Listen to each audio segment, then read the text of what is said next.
since Mir Usman Ali Khan, Nizam VII, shed his mortal coils and passed to higher realms of perpetual peace and beatitude. He ruled over what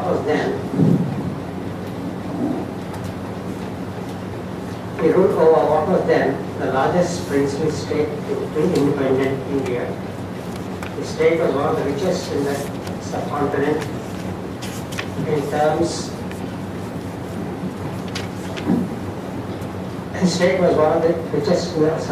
in terms of its size, population and resources. At the height of his power, he reveled in some unique distinctions and flaunted appellations unavailable to any of his princely peers.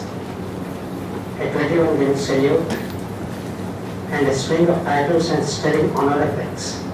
His Exalted Highness, faithful ally of British Empire, tradition and the admiration of his acolytes conferred some more sobriquets on him.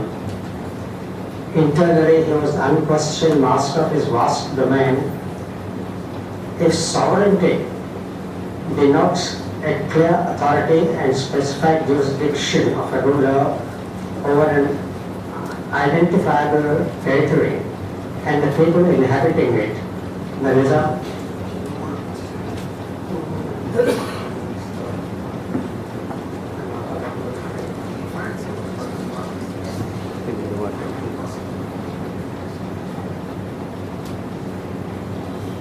If sovereignty denotes a clear authority and specified jurisdiction of a ruler over an identifiable territory and the people inhabiting it, the Nizam was a virtual sovereign.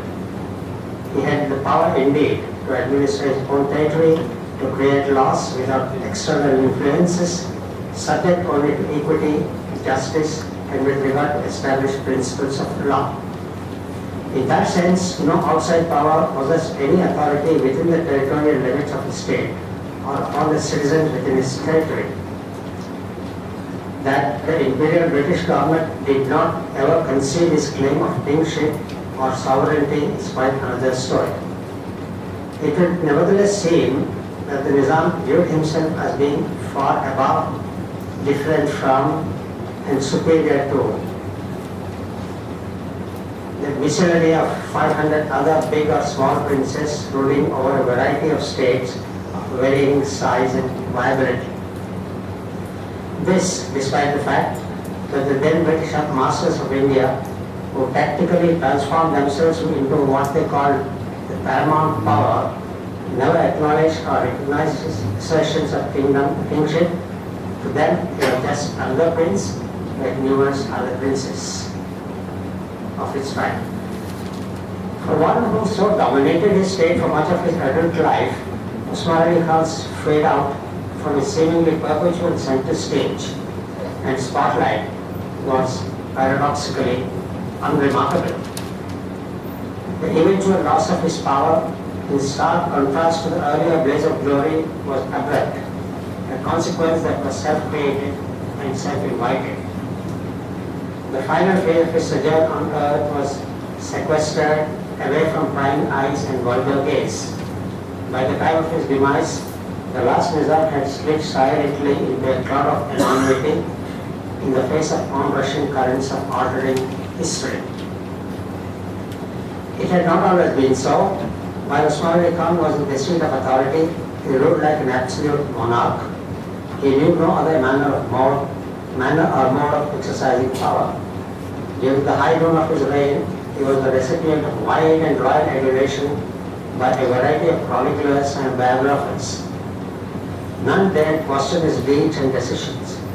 The events surrounding the eventual drama resulting in the loss of his authority were viewed and commented on by those who were prime participants in that process. The narratives of K. Munshi, briefly India's Agent General in Hyderabad, Mir Raih Ali, the state's last Prime Minister, and V.P. Menon, the indefatigable Secretary of India's State's Ministry, fall in this category. After that phase, there was a long interregnum of silence marked by what appeared to be loss of interest in the erstwhile ruler of Hyderabad state. and then a virtual torrent of writings, a kind of revisionist interest in the regime.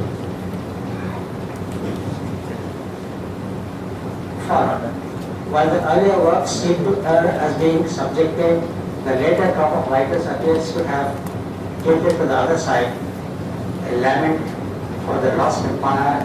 The one sees the flaws, foibles and contradictions of the ruler and the deficiencies of his rule. The other kind seem intent on investing traits and attributes in his person that look fictive and hagiographic. Both display some measure of bias and subjectivity. For this reason alone, there seems to be a need to strike a balance in assessing the seven, Asafjahi and his rule. The first thing to note is the fact that Usman Ali Khan's ascent to power, the entire period of his rule, the deprivation of his power, his short stint thereafter as a titular nominal head in a republican dispensation, the dismemberment of what once constituted his kingdom, and the latest rebirth of a part of his erstwhile Hyderabad state with a new name. All these are relatively recent events that do not easily yield to long historical view.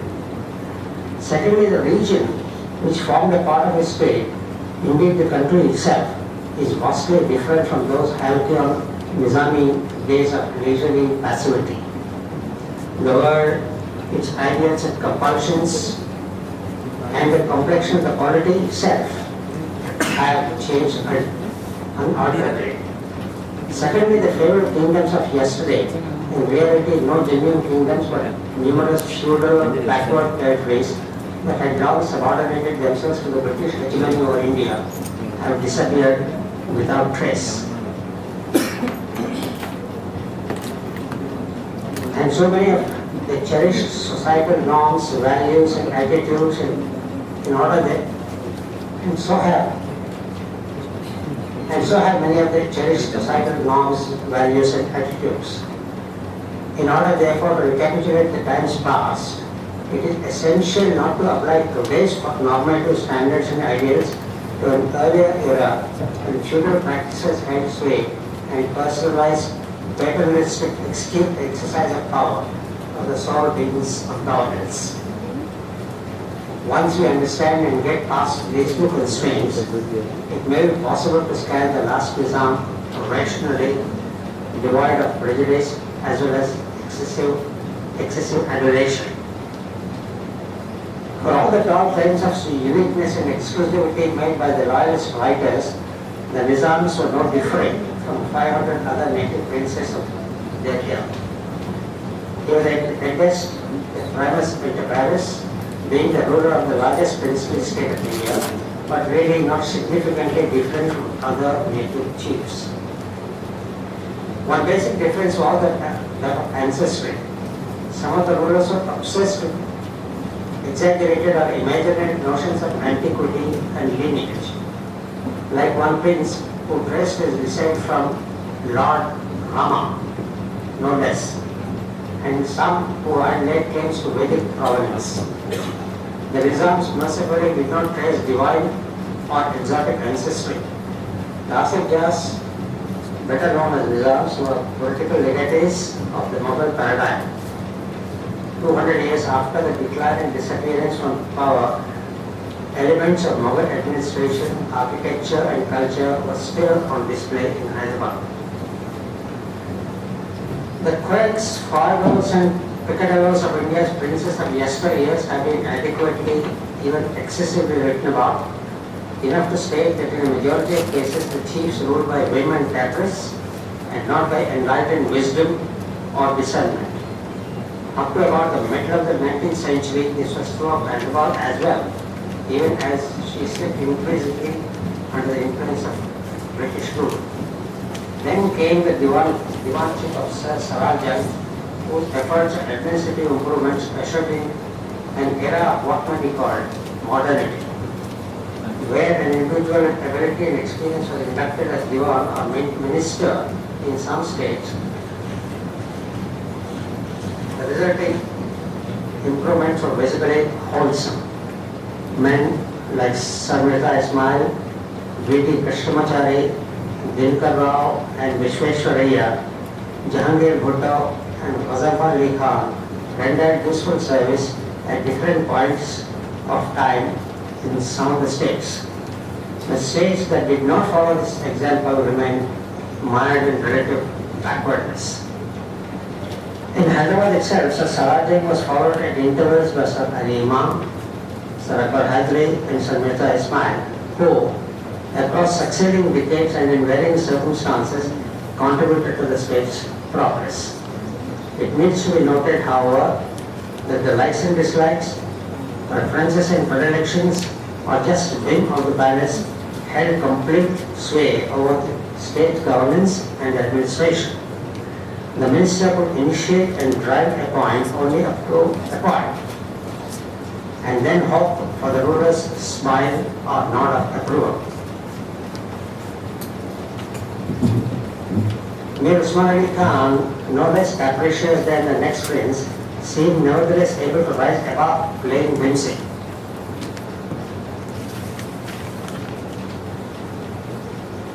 He not only allowed a measure of freedom to his ministers, but is credited as having provided the leadership for some of the ministerial innovations. The path-breaking separation of the executive and the judiciary, for instance, or the founding of Osmania University, to cite only two examples. Several minor, miscellaneous but meaningful measures were initiated under his watch. A special mention needs to be made regarding the efforts in the spheres of irrigation and architecture. Similarly, cooperative movement, then at no more than nascent candidate for development, received some filling.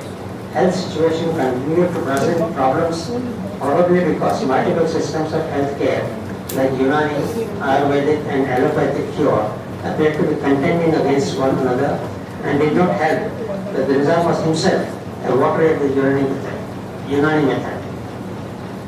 Furthermore, the populace had to grapple with recurring cycles of epidemics which did not at that stage have the advantage of prophylactic and curative research reach.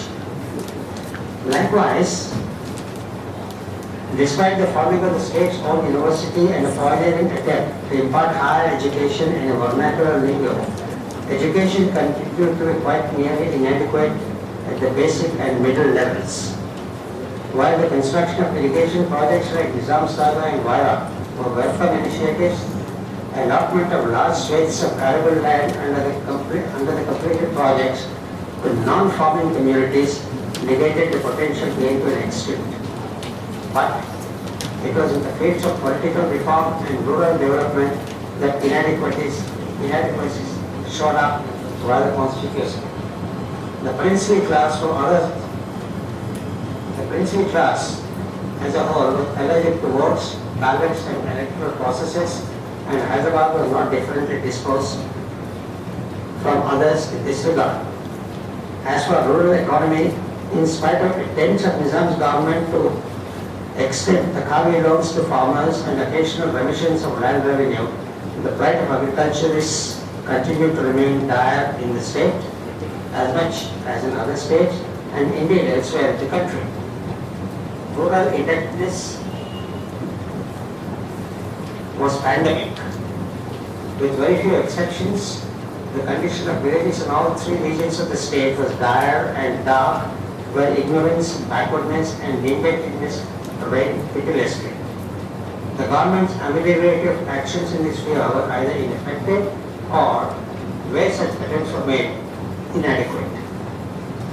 The fact that the patterns of land holdings and widespread fragmentation were hugely iniquitous added to the problem. Such, in fact, was true of all princely states and across much of the British Indian provinces too. And Hyderabad, like all feudal dispensations, was no exception. An interesting aspect of the time, insofar as it impacted Hyderabad, albeit in an occasionally limited way, was the Nizam's relations and personal interaction with the imperial government in Delhi. In the initial phase of his rule, Mir Usman Ali Khan did considerably much to garner the favor and support of the British resident in his capital the Viceroy in Delhi, and through them, His Majesty the Emperor in faraway London. The trio, after all, constituted the all-pervasive paramount power in India. He rushed a substantial aid to Britain's aid during the First World War. He continued to act and behave like a true and faithful ally of Britain. Be that as it may, Osman Ali Khan exhibited too a rare spirit of defiance when he felt slighted or imposed upon, a trait that was not particularly conspicuous in his late father. In truth, it would seem that the powers who regarded themselves paramount in India did not on occasion quite know how precisely to discipline or deal with him for what was viewed as his waywardness. All they could do to nudge him onto the right path was to render authoritative advice, impose their British nominees as crucial members in the Executive Council, or dispensing stern cautions once in a while. They may have wrung their imperial hands in despair at times, but did not go beyond mild admonitions, decorously conveyed. The Nizam, on his part, jealously guarded his freedom of choice and action wherever possible or necessary. The problem as regards Osman Ali Khan's style arose from three causes. First, the nature of a state that was quintessentially feudal and paternalistic. Second, certain personal traits, like for example, the minority and high-handedness in his dealings. Third, his desire and scope for exercise of personal power. Osman Ali Khan was believed to be a shrewd judge of men with a reasonably sharp eye, canny and calculating where his personal interests were involved or under any kind of threat. He was known to be parsimonious in personal life. Parallelly, he did not seem to stint with finances for public causes. The Nizam possessed a demonstrable skill of governance as were on display during the 5-year period from 1914 to 1919, when he ruled his state without the assistance of a diwan or other ministers. But some unsavory aspects of personality also manifested during the same period and beyond it. An intriguing combination of characteristics. One other factor remains to be mentioned. It was simply the overarching controls exercised by the paramount power vis-a-vis his own aspirations of untrammeled authority within the state. An arrangement he must have found galling at best of times.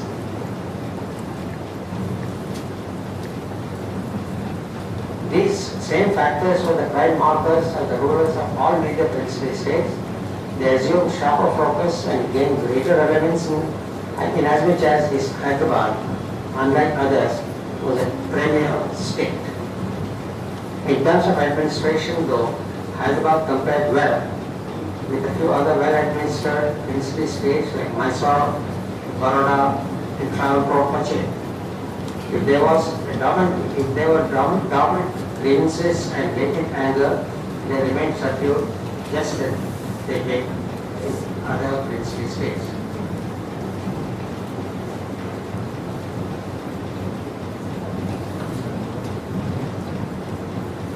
Osman Ali Khan, as mentioned earlier, was a shrewd gentleman with a reasonably sharp eye and canny and calculating of his own interests. He possessed demonstrable skills of governance as well displayed during the 5-year period, as I mentioned earlier. The penultimate phase of Osman Ali Khan's rule was marked by 3 separate but interrelated movements.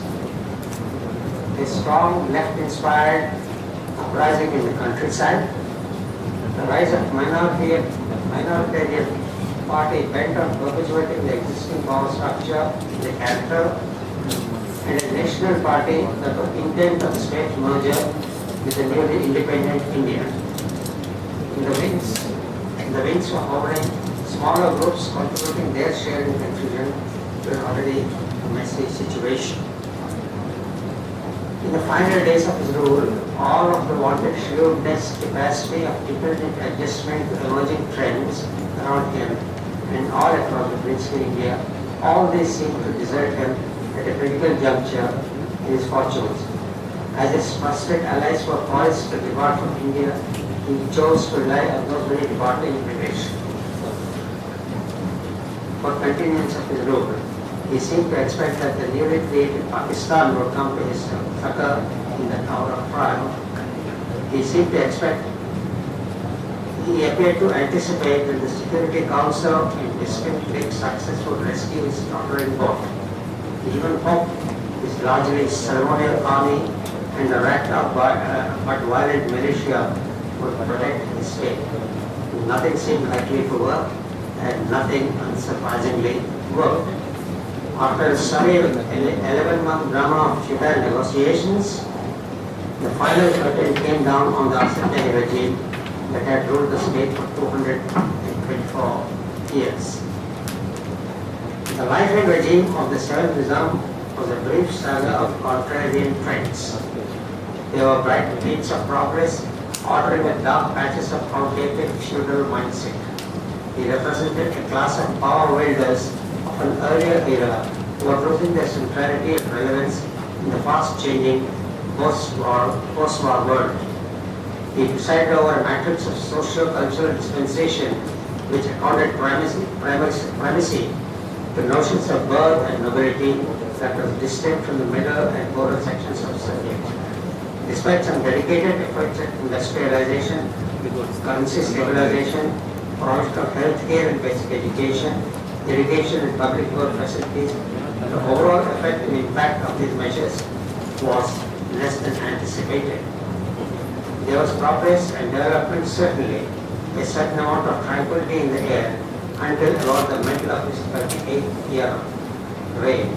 With the inability of the ruler, the end of the establishment to the emerging socio-political changes contributed to the extinction of the regime. The knowing finger of history had decided to write the end of the regime and to move on. Thank you.